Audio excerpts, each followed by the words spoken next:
Hi guys, and welcome to Module 2, Create a Cryptocurrency.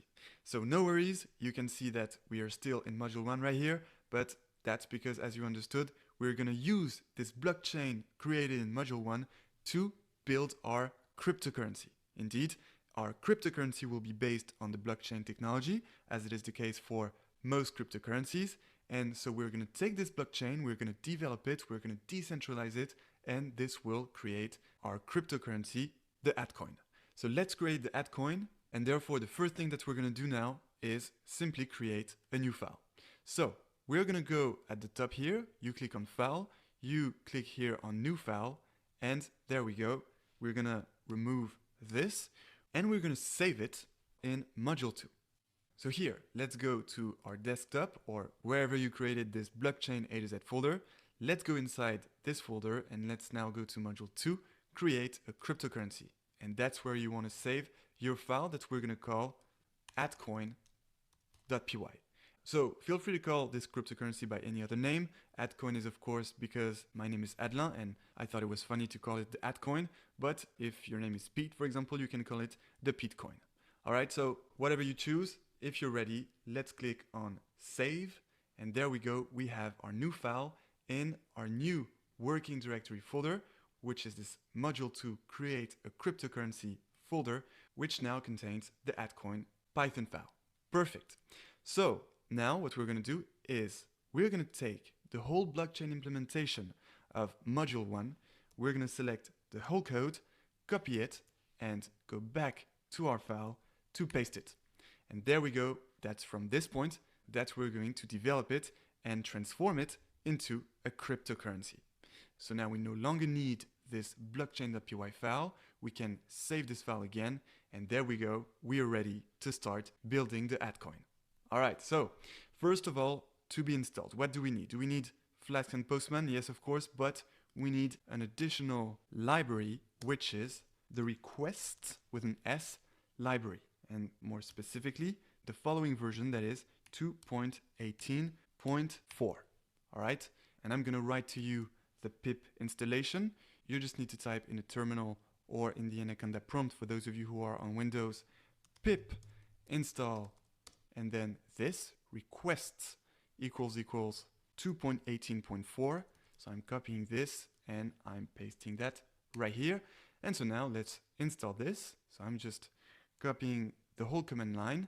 Let's open a terminal. So on Mac, you can press Command plus Space to get this shortcut, type terminal, and then press Enter to open the terminal. And for those of you who are on Windows, I remind that you can find your terminal by clicking on the Windows button here, then find in the list of programs Anaconda, and then inside Anaconda you find the Anaconda prompt. And the Anaconda prompt is the equivalent to this terminal that I just opened.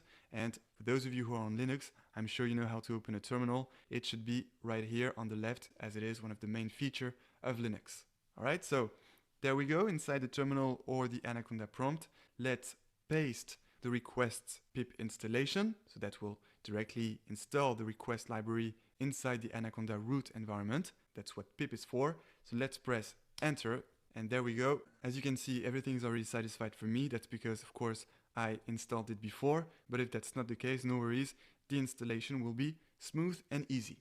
All right, so now we're going to close this. We're going to close the terminal or Anaconda prompt, and there we go. We're ready to develop the implementation of the Atcoin. But first, let's give another title. We're now in Module 2, and we're not creating, well, we are creating a blockchain, but more specifically, we are creating a cryptocurrency.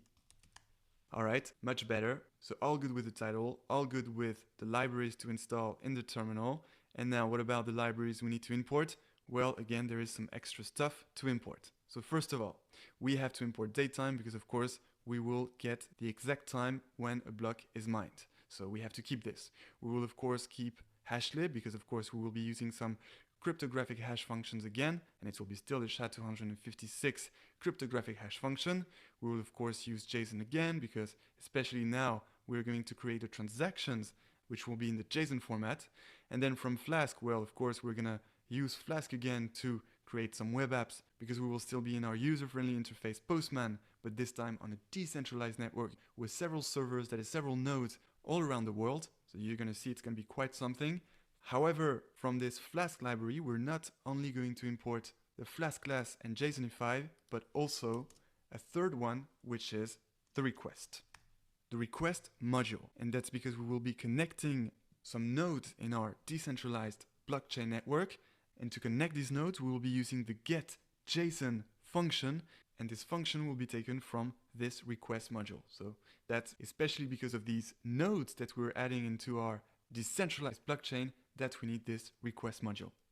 All right, and now we're all good with all the Flask classes and modules. Then what we'll need is to import what we just installed in the terminal, which is the requests library. So we'll import requests right now. And by the way, this request library will be just needed in one line of code in this whole implementation, and that will just be used to catch the right nodes when we check that all the nodes in the decentralized blockchain have indeed the same chain. That will be, you'll see, the consensus we'll need to apply.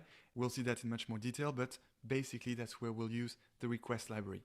And finally, there are two last libraries we need to import. These are the UUID4 and the URL parse functions that we respectively need to create an address for each node in the network and to parse the URL of each of these nodes. So let's not say too much about this now. This is not the time. Don't worry, I'll explain in great detail what these will be used for when we use them. But for now, let's just import them. So the first one we need to import is UUID4, and we import it from the UUID library. So from this UUID library, we import the UUID4 function. That's the first one. And then the second one, as we said, is the URL parse function, and we import this function from the URL lib.parse module. URL lib.parse, and so from this module we import this URL parse function. And there we go. We now have everything we need to implement our cryptocurrency. This will be an implementation in three parts. Part 1, building a blockchain, but mostly we will develop what needs to be developed in this part 1 to create a cryptocurrency. Then part 2, we will still mine some new blocks to welcome some new transactions of these cryptocurrencies between several persons. Actually, it can be some transactions between you and me. And finally, there is going to be a part 3, which will be totally new compared to what we did before. And that will be, of course, part 3, decentralizing our blockchain. All right, so it's really important that you see the structure of our implementation. It's an implementation in three parts. Part 1, building the cryptocurrency based on the blockchain, of course. Then part 2, mining our blockchain to be able to accept and mostly register some new transactions of Atcoins, the cryptocurrency. And eventually, part 3, decentralizing our blockchain, inside which we will create a decentralized network of several nodes, and each one of you will be able to mine some blocks on any of these nodes. So it's going to be pretty exciting. As I told you, we're taking things at the next level now. So if you're ready, let's start from the next tutorial. Until then, enjoy blockchain.